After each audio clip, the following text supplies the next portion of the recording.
My phone buzzed violently on the nightstand, dragging me out of sleep. 3:02 a.m. For a second, I thought it was a dream, until I saw the caller ID. Mom. Mom, I croaked, still half asleep. Her voice came through in a panicked rush. Lena, your brother's in the hospital. They said he'll suffer through the night unless we pay immediately. The bill is $12,600. Send it right now, or they'll refuse treatment. I blinked into the dark, trying to process the words. My heart thudded once, then went cold, because this wasn't the first time I'd gotten that kind of call. Mom, I said flatly, where's Noah? They're working on him. He needs the money now. I sat up, rubbing my face. Call your precious daughter, I said, voice sharp now. The one you always believed. The one who never paid a cent but took all the credit. There was a pause. Lena, please. Click. I hung up and dropped the phone beside me. My hands trembled, but I told myself it was just anger. Mom had pulled emotional emergencies before, always for money, always late at night, always when I was too tired to argue. But this time felt different. The silence after I hung up wasn't relief, it was wrong. Heavy. I rolled over, trying to sleep again. But something in my gut whispered, what if this time, it isn't another lie? And that whisper wouldn't let me rest. The sunlight sliced through my blinds far too soon. My phone, face down on the nightstand, vibrated again, this time with an unknown number. I almost ignored it. Almost. Hello. I muttered, voice rough from no sleep. Is this Lena Collins? A deep voice asked. This is Officer Ramirez with the Seattle Police Department.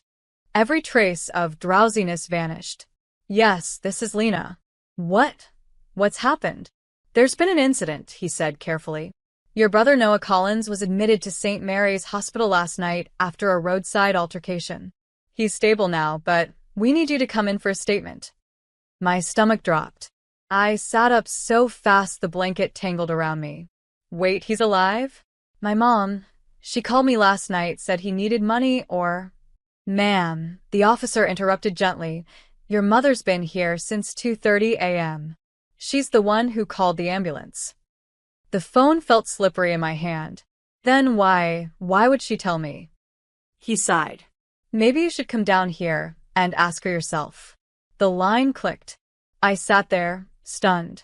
The same mother who had screamed for money at 3 a.m. was sitting safely in a hospital waiting room right now, probably sipping coffee, maybe even crying. But $12,600? That number wasn't random. That was my savings balance, down to the dollar. My heart pounded harder now, not from fear, from realization. Someone had known. Someone had planned that call. And it wasn't just about my brother anymore. The drive to St. Mary's felt longer than it should have. My coffee sat untouched in the cup holder. The highway looked too bright for how sick my stomach felt. I kept replaying the 3 a.m. call, hearing every fake tremor in Mom's voice. When I reached the hospital, fluorescent light washed over a row of plastic chairs and vending machines. Mom sat in the corner, designer coat draped over her shoulders, scrolling her phone like she wasn't the reason I hadn't slept. She looked up startled. Lena, you came. Of course I did. I kept my voice level. Where's Noah? In surgery earlier, but he's awake now, she said quickly. They said he'll be fine. Thank God. I should have felt relief, but all I felt was anger. Why did you ask for $12,600 last night? Her face went blank. What are you talking about? The call. You said he wouldn't get treated unless I sent it. You screamed at me for not helping. For a second, something flickered in her eyes, confusion, maybe fear. But then she shook her head. Lena, I never called you. A chill ran through me. Mom, it was your voice. You said. I was here with Noah all night. You can ask the nurses. My knees weakened. If Mom hadn't called, who had known the exact balance in my savings account? Mom frowned. Honey, what's wrong? I swallowed hard. Someone pretended to be you. And whoever it was, they knew everything about me. Mom's brow furrowed. Pretended to be me? Lena, that's ridiculous. Who would? I don't know, I said, glancing around the quiet hallway. But they knew my savings amount down to the last cent. That's not random. Mom looked genuinely shaken now. You think someone hacked you? Maybe, I muttered. But how would they even know my brother was here before the police did? She didn't answer. Her eyes flicked toward Noah's room, where the faint sound of a monitor beeped. For a second, I thought she might cry, but then the door opened, and Noah's girlfriend, Tessa, stepped out. She looked startled to see me. Lena, you're here. Obviously. I forced a smile. I heard about Noah. She nodded slowly, brushing her dark hair behind her ear. He's sleeping now. It was just a concussion. Thank God. Mom stood up. I'm going to get coffee. She left too quickly. I turned back to Tessa. Hey, can I ask you something? Did you hear anything weird last night? Calls, texts, anything? Tessa hesitated, biting her lip. Actually, yeah. Someone called Noah around 10. He looked confused. Said it was about a payment, but then he laughed it off. I froze. What kind of payment? She shrugged. He didn't say. But whoever it was, he called them sis. My throat tightened. He called them what? She looked at me blankly. Sis. Like you? But I hadn't called him. Not once. And suddenly my skin went cold. Someone wasn't just pretending to be Mom. They were pretending to be me. For a moment, I couldn't breathe. Tessa's words echoed like sirens. He called them sis. I didn't call him, I whispered. Her brow furrowed. Then who did? I didn't answer. My fingers shook as I pulled out my phone and opened my recent calls. There it was, the 3 a.m. call from Mom. But beneath it, 2 more outgoing calls I didn't remember making. One to Noah. One to an unknown number. A chill rippled through me. Tessa, when Noah got that call, did he say anything else? She thought for a moment. Just that he'd take care of it. Then he left the apartment, and an hour later, he got jumped near a parking lot. The police think it was a mugging. A mugging. But now it sounded more like a setup. My heartbeat drummed in my ears. Tessa, can you text me the number that called him last night? She nodded, quickly typing. My phone buzzed with her message, a long number with a Washington area code. When I dialed it, a metallic voice answered immediately. This number is no longer in service. But that voice, it wasn't robotic. It was pre-recorded, almost familiar. I ended the call and opened my banking app. The balance was untouched for now. Someone out there was watching, copying voices, knowing habits.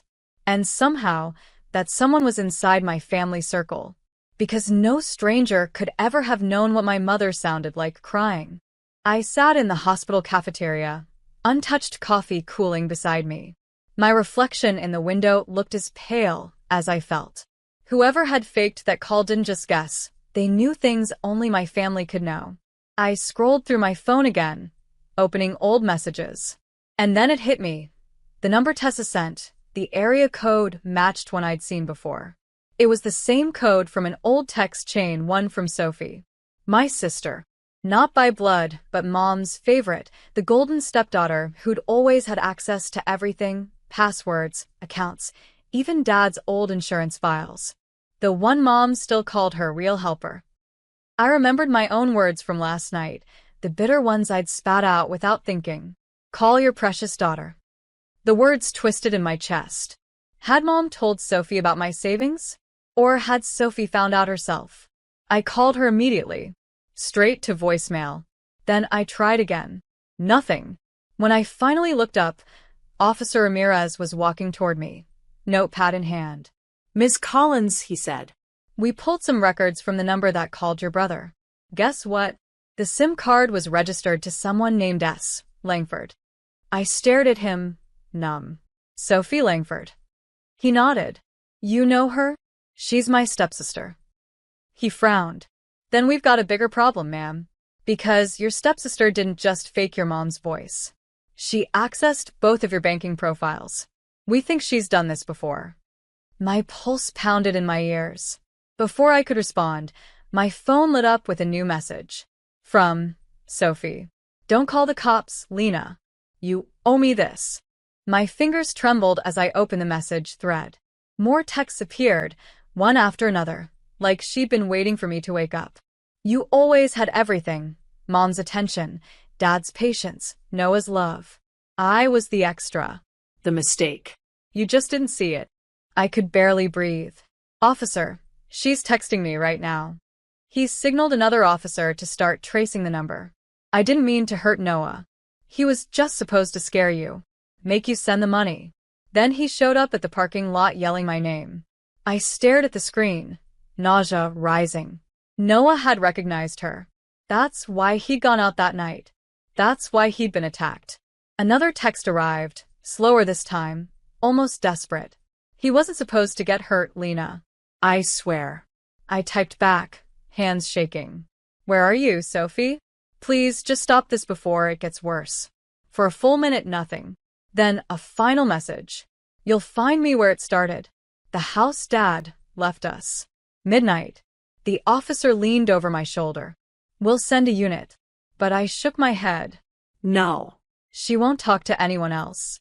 He hesitated. You sure about that? I looked at the last text, the place where all our jealousy and rivalry had begun. I'm sure. If I don't go, she'll disappear. Outside, the sky was already turning dark again. Midnight wasn't far away. The old Collins house sat at the edge of town, half swallowed by trees and memories. Its porch light flickered weakly as I pulled into the drive. Midnight, just like she said. Sophie. I called softly, stepping through the front door. Dust hung in the air like old regret. The same wallpaper we fought over as kids still peeled by the stairs. I heard movement from the kitchen. She stepped out slowly, hood up, eyes swollen. You came. I nodded. You didn't leave me much choice. For a moment, neither of us spoke. Then her voice cracked. You think I wanted to be like this? Always the outsider? When Mom looked at you, it was pride. When she looked at me, it was charity. Sophie, I whispered, I never wanted competition. You were my sister. Her jaw trembled. You don't get it. I was drowning. Debts, rent, the loan sharks. I thought if I could get you to send the money, I'd fix everything before anyone knew. Tears stung my eyes. And Noah? She looked away. He saw me near the hospital. Tried to stop me. I panicked. I took a shaky breath. It's over. Let me help you, but not like this. Blue and red lights flashed outside. The officers had followed me. Sophie didn't fight when they let her out. She just whispered, Tell Mom I'm sorry. Weeks later, as Noah healed, I realized the truth. Forgiveness isn't weakness, it's closure. Some lessons come at midnight, when old ghosts demand attention. And if you're hearing this, check the voices that ask for your help. Because sometimes, family isn't the one saving you. It's the one you have to save from themselves.